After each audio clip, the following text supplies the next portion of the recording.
last stream, we saw the Mario Galaxy trailer, and I thought it looked pretty fun.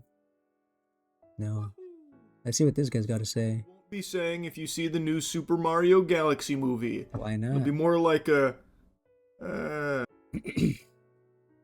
That's crazy, man. I really thought that it looked like visually it looked okay. I think the character design they went something a little more chibi or whatever, something cute. But I don't know. Let's see. I was also wondering about how much if they made Mario a back burner element in his own story. Because if they made Mario a back element of his own story, that's going to be pretty much tearing down the whole movie and just using the name and reputation it's got. Let's check out these comments together here.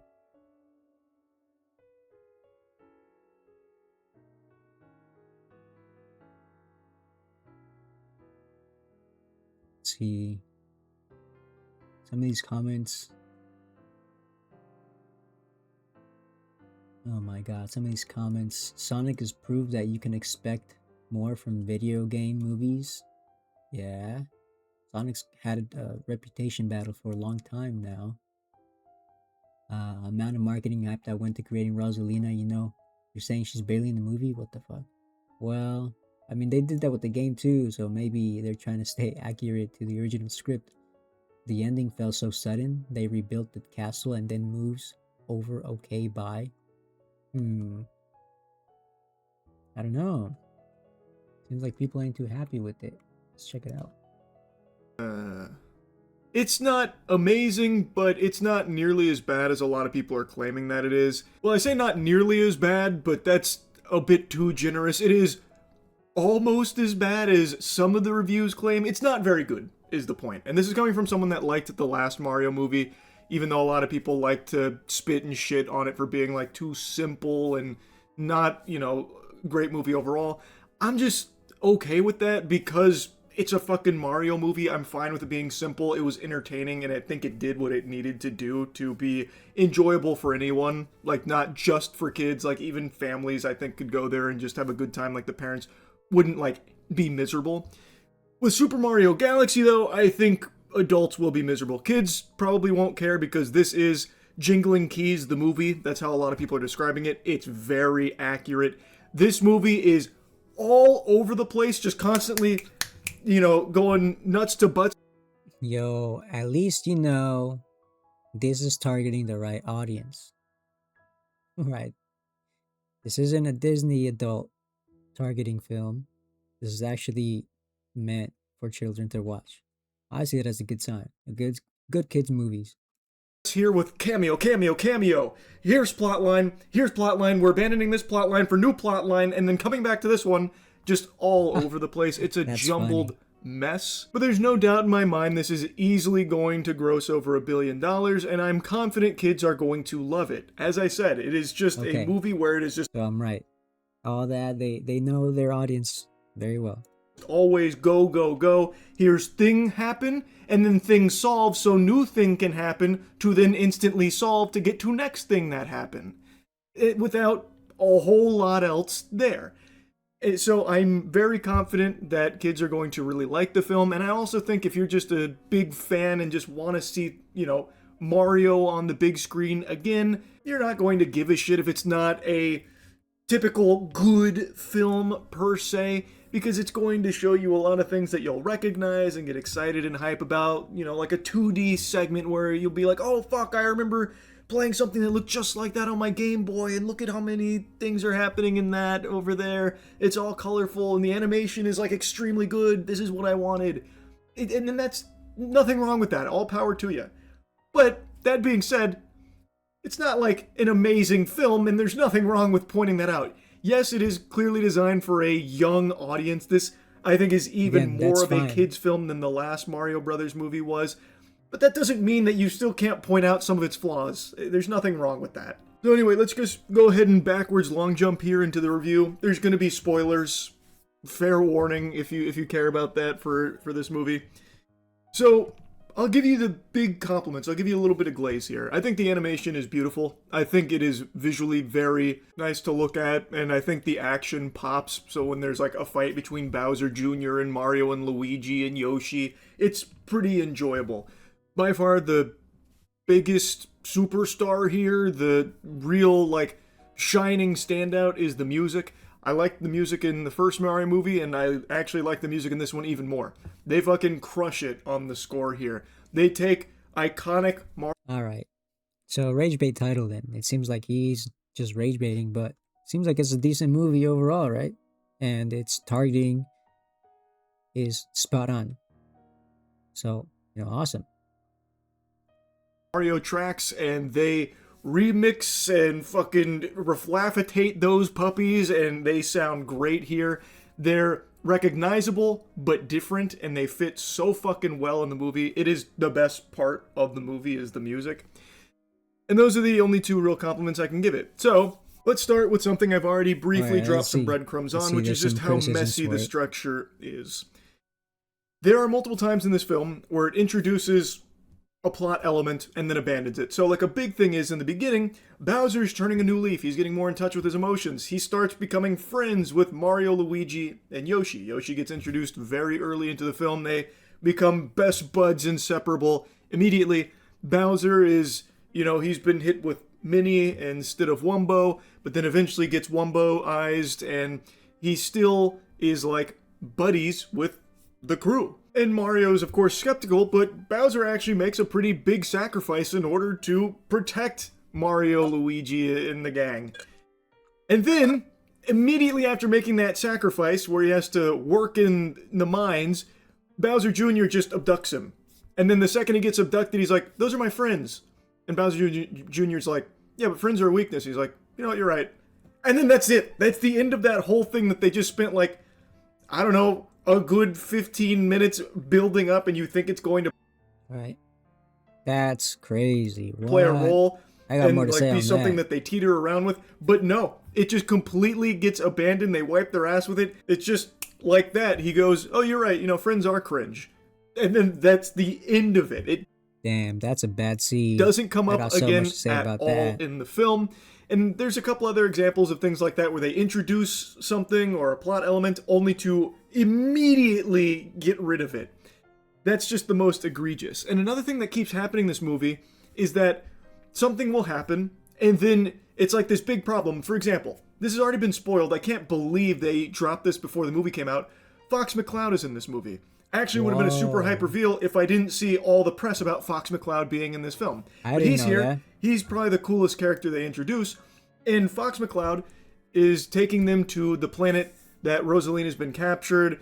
And on the way there, things kind of go tits up, and they end up crashing on another planet that seems like it's going to be a huge hurdle. Like, oh no, the spaceship is kaput. Yeah, it went kablooey, and now we're stuck here. What are we going to do? But then luckily, Luigi did like a single 5-second broadcast that the Rosalina's children picked up on, and here they come scooting in sideways right to this planet in the middle of fucking nowhere. They just come right in. Fox takes the ship, and then they go like maybe 2 blocks in the solar system to planet Bowser, which is a brand new planet that luckily is only a tiny little stroll away, just literally like maybe 25 feet away from this planet that they've crashed on, and now they have a ship so they can go there and do the final fight. It's just a whole movie that feels like it wants to speed run through things to make you point at the screen and go, oh, I recognize that. But nothing really connects. Like, alright, that was a big problem for the other movie. It's a lot of callbacks and Memberberries, if anybody remembers that. It's a whole lot of Memberberries, and I feel like, this is the sequel, so you can't fault it, I guess. It's exactly the same thing as the first one. I think they do that for the parents, because they know a lot of parents are going to be dragged in there by their kids. So I think they do that for the parents, especially knowing that they included Fox McCloud. Yeah, definitely. No kid knows who Fox is, right? There's some characters in here that you'll recognize from the games. Maybe some boss fights. I don't want to spoil any of those, but they're in here as little cameos. but utilized in such a small capacity that it feels like such a sad, disappointing waste of these characters, where they're there for literally like a split second or a single scene, and then never utilized again. Like a couple of the Easter eggs they put there were cool. You know, this point that he's bringing up is going to help me drive my point in even deeper about, well, I'll bring it up in a second. But it's going to be a big, if I go watch the movie, I'm going to pay very close attention. If you've watched it, pay very close attention to what values are being promoted by the movie. I think that's a big part of it. They know the audience very well, clearly, from the marketing and what they're doing with, you know, some of the other points that Penguins is bringing up. But yeah, let's see what he wants some more. What he has to say before I say any more about that. But then they have entire characters that you'll know from the games that feel like they probably should have had a bigger role to play, but instead are just binged for the sake of showing, like, oh, on the casino planet, they shot a couple of spitballs, and now they're gone. It's just, I don't know. It feels like it just wants to run through everything that you'll recognize from the games without having it actually flow in any way. Yeah. Whereas the last Mario Brothers movie, even though it was like simple, it did feel like we got like a cohesive journey. At times, maybe it stumbled a little bit, but here, this movie is just always like, and then they go here, and then they teleport here, and then they get hit by a baby blaster, a baby ray that turns Mario and Luigi into babies, and they crash onto a dinosaur planet, but then they get rescued immediately, and then they go to Planet Bowser right away. It's just, I don't know, nothing to me really flows at all, so it's just disjointed, and it leads it to just feeling like really hollow and just trying really hard to capitalize off you being like, oh, I recognize. I think that's more of a modern problem, really. Short attention span and all this stuff going on. TikTok brain rot stuff. And again, you know, I think these points he's bringing up aren't necessarily negatives. He's taking them that way, but you know, let's see some more. Let's finish up the video. That, how cool. And like I said, there are a couple Easter egg moments that are cool. Again, Fox McCloud, if it wasn't already spoiled for me, would have been like a very shocking surprise to see in this film. And he is cool in this movie. He doesn't have a lot to do. I'll go ahead and spoil that. He has like very little to do. Like he does like a bit of space combat, gets hit with the baby blaster, they crash on the dinosaur planet, and then he drives into Planet Bowser. He has maybe like 8 or 9 lines, if that. So it's like very little that he has. But I mean, he is a cool presence there. But like I said, it's just one of those things where it feels like they wanted to shoehorn in as many things as possible that you would recognize from their properties. So like even Game & Watch is here for like a very brief appearance in a fight. You want to know who's not really here? And it's very odd decision. Rosalina and Loomis by yeah, that's really weird actually. Those characters are huge in this series. It's a Super Mario Galaxy movie with very, very little Rosalina. Actually, that might be a move they did on purpose. They might use this to make another movie, a continuation. Again, there's 2 games at least, right? That I know of. There might be 3. I'm not sure. But they made the other movie. It was a great success. They made this, and I have a feeling that they're just teeing off. They're helping themselves for the next movie. I think that may be a strategic decision. Like, I actually think Fox McCloud has more screen time. I haven't checked the stats or anything on it. I would wager Fox McCloud, who is a supporting character, but also, like I said, doesn't have a whole ton to contribute here. I still think Fox McCloud has more screen time and probably more lines than Rosalina. Very odd choice, I'm going to tell you right now. I don't really know what that decision was. Anyway, no real reason to keep yapping about it. It's not an amazing movie. I don't think it's as bad as a lot of people are saying it is, but it's still not very good. It's just a modern movie, right? It's a modern movie. I think it's still worthy to see if you're a theater enjoyer, if you're a casual theater enjoyer, and you like the theater experience. I think this is one that you're not gonna miss. Definitely worth it, even no matter what age you are. I think this is gonna be a good movie. But yeah, if you do, pay very close attention to what kind of values are being promoted by the movie, and do not for 1 second believe that it's not on purpose. These guys, they know their audience very well, and they've shown it in every other element. So pay close attention to values.